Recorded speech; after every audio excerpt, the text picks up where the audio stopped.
बड़े घर की बहू सपनों को पूरा करने के लिए घर से निकलती थी। कभी किसी ने मुझे रोका नहीं था। मैंने जो सपने देखे थे वो मम्मी पापा ने ही दिखाए थे। बेटी तू यह कर सकती है। भाई से रोज़ लड़ाई होती थी, पर मेरा दिल बहुत बड़ा था। उसका भी। एक दिन घर आने में देर क्या हो गई, वो बेचैन सा हो गया। बहुत सुनाया मुझको, और जब मेरी आंखों से आंसू आ गए तो गले भी लगाया।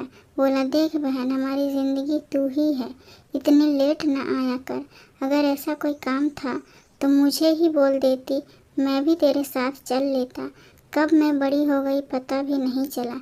कुछ दिनों बाद ही मुझे देखने वाले आए। मैं उनको पसंद आ गई, और लड़का तो पहले ही मम्मी पापा का देखा हुआ था। पापा के दोस्त का बेटा था। अच्छा परिवार था, किसी चीज़ की कमी नहीं थी उनके यहाँ। मम्मी पापा खुश थे तो मैंने भी कोई ऑब्जेक्शन नहीं किया। शादी से पहले जो रस्में होती है वो सब पूरी हुई, और फिर हंसी खुशी दिन कटने लगे। शादी से पहले कभी उनसे मुलाकात नहीं हो सकी, क्योंकि वो दूसरे शहर में नौकरी करते थे। पर हाँ, कभी कभी फ़ोन पर बात हो जाया करती थी। उन्होंने शादी के लिए जो समय तय किया था वो ऐसे दौड़ता आ रहा था कि मानो उसे किसी को हराना हो। वो दिन आ ही गया। सब तैयारी हो चुकी थी, बस सब बारात का इंतज़ार कर रहे थे। इंतज़ार खत्म हुआ और बारात दरवाजे पर। धीरे धीरे शादी की सभी रस्में पूरी हुई। मैं मेरे मम्मी पापा और भाई से विदा होकर अपने नए घर ससुराल चली। रास्ते में सिर्फ यही सोच रही थी कि घर नया होगा, लोग नए होंगे, रिश्ते नए होंगे, नया नया माहौल होगा। कैसे एडजस्ट कर पाऊंगी मैं? ऐसे ही कई विचार मन में उथल पुथल हो रहे थे कि मेरा नया घर आ गया। बहुत से रिश्तेदार जो हमारा इंतज़ार कर रहे थे। गाड़ी जैसे ही घर के आगे जाकर रुकी, बहुत सी औरतों ने गाड़ी को चारों तरफ से घेर लिया। चाची, ताई, बुआ, मामी, नानी, जेठानी और पता नहीं कौन कौन। थोड़ी देर बाद हमें गाड़ी से उतारा गया और बहुत सारी रस्में पूरी करवाई गई। पूरी रात ना सोने की वजह से मुझे नींद तो बहुत आ रही थी, पर सो ना सकी। शाम होते होते बहुत से मेहमान जा चुके थे, और आस पड़ोस वाले भी। बस कुछ खास लोग ही बचे थे, जैसे मेरी ननद, उसके बच्चे, नंदोई और दो बुआ, राधे छोटी वाली बुआ का लड़का, और शायद दो तीन और लोग। मेरी ननद मजाक कर रही थी मुझसे, बार बार कोई बात ना करके चेहरे पर अजीब सी स्माइल करती, सिर्फ यही बोलकर चली जाती, भाभी जी भाभी जी।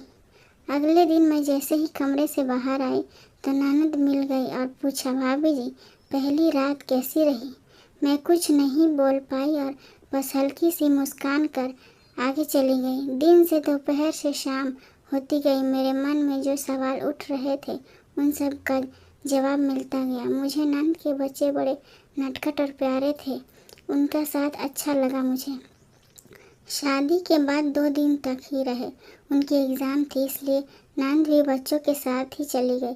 मैं भी अपने मम्मी पापा और भाई से मिलकर वापस ससुराल आ गई। उनकी नौकरी दूसरे शहर में होने व छुट्टियां पूरी होने के कारण उनको भी जाना पड़ा।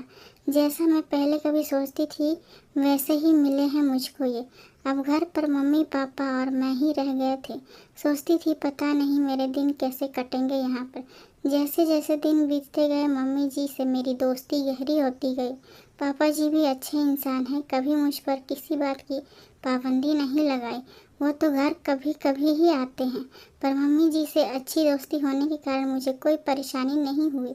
सच कहूँ तो मैं ससुराल में नहीं, जैसे अपने ही घर में रहती हूँ। कभी अपने मम्मी पापा और भाई की याद न आए, मुझे इसका भी पूरा ख्याल रखती थी मम्मी जी। बहुत खुश हूँ मैं यहाँ पर। ज़रूरी नहीं कि लड़की को ससुराल में बड़ा सा महल, बड़ी सी गाड़ी मिले तो ही बड़े घर की बहू कहलाए। बस ससुराल वाले बड़े दिल वाले मिल जाए तो भी बेटी बड़े घर की बहू बन जाती है। अब कभी भी घर जाती हूँ तो मेरे घर वाले ही कह देते हैं, देखो वो बड़े घर की बहू आ रही है। इस कहानी को सुनने के लिए बहुत बहुत धन्यवाद।